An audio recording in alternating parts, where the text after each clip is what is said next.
Mexico's immigration system is broken. Yep, I said it. Mexico's immigration system is broken. Well, maybe not all of it. I mean, there's good aspects to the law and the way they do things. But unfortunately, a significant section of it is broken, and that's the section that prevents many people who would like to retire in Mexico from obtaining residency there. That's what I'm going to be talking about in today's video. This is a story of inconsistencies, double standards, and a way of doing business that makes a lot of people say, "It makes no damn sense." By the end of this video, you might be saying the same thing. It's important to give you some background so you can understand how the system is operating, and then you'll see why I say it's broken. Let's say you want to retire in Mexico to enjoy the amazing beaches, low cost of living, affordable health care, and just overall awesome lifestyle. You're going to need to apply for Mexican residency. For most people, that journey begins at a Mexican consulate.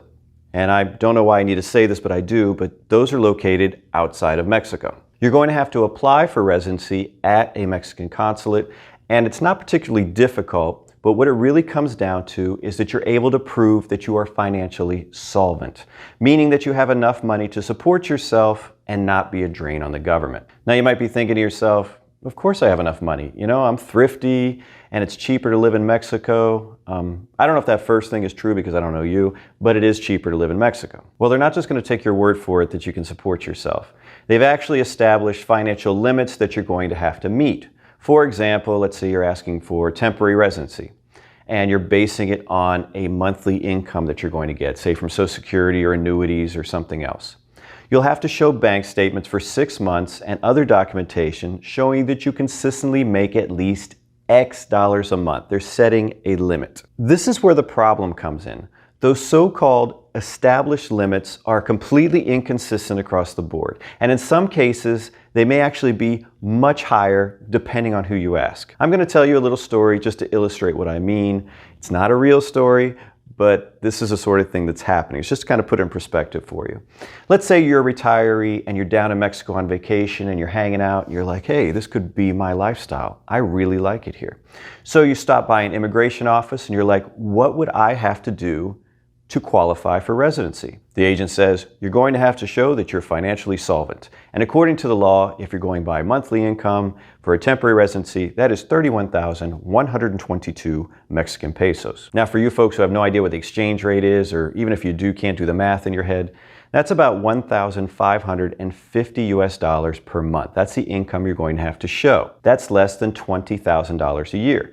That's doable for a lot of retirees. Suddenly Mexico's looking like a pretty good place to go, right? Now the immigration officer also tells you that unless you have some special circumstance like, you're marrying a Mexican citizen or something else, you're going to have to start this process. When you get back home, just go to a Mexican consulate, they'll get it started for you, and then you'll come down here and finish it. No problem, right? You get back to, say, the United States, you make an appointment at the nearest Mexican consulate, you bring all your financials because you're thinking it's 1,550 and you make more than that. Super happy, give them to the consulate officer and they're like, you're going to have to show that you make $3,100 a month. I'm sorry, what?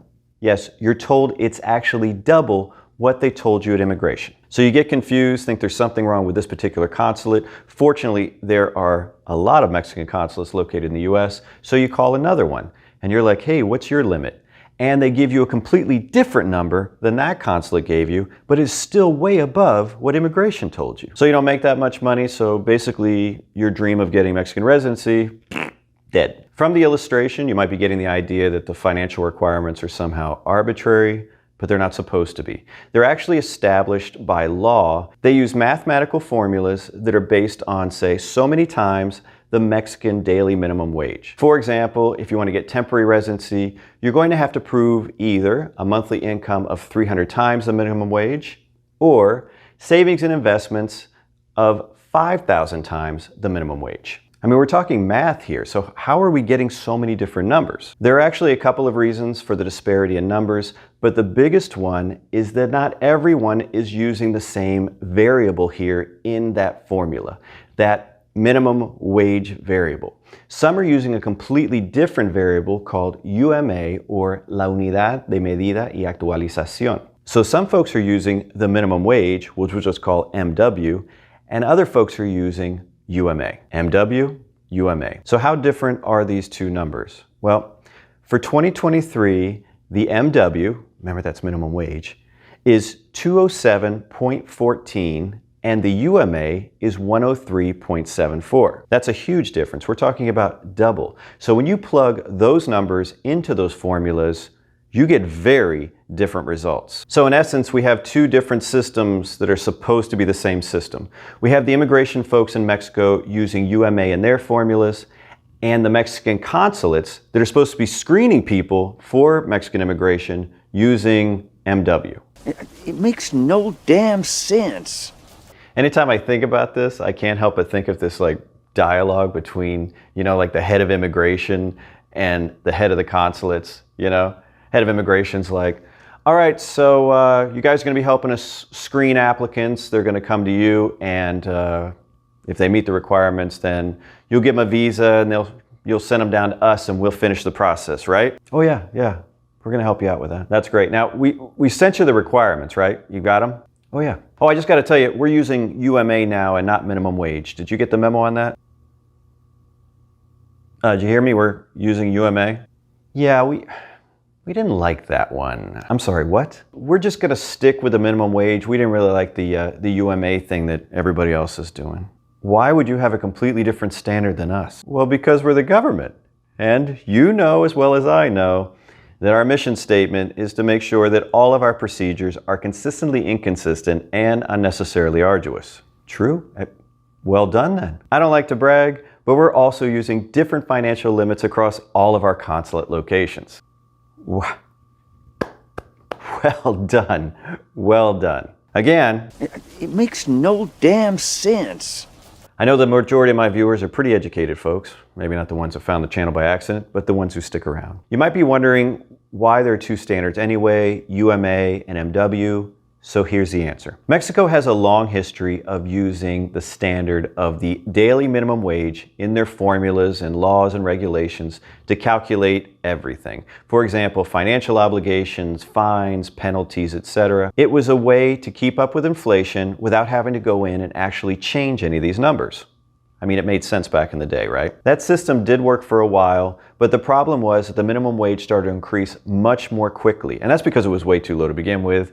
Some will argue it's still too low, but you're seeing huge jumps. Suddenly that standard just wasn't working out anymore. In 2016, then President Enrique Peña Nieto signed a decree that allowed a new standard, UMA, to be used in laws where the minimum wage was cited and that standard was no longer adequate, right? The numbers have just become too ridiculously high. That does make sense. What doesn't make sense is why didn't they go into all of these laws and regulations and change them from saying minimum wage to UMA.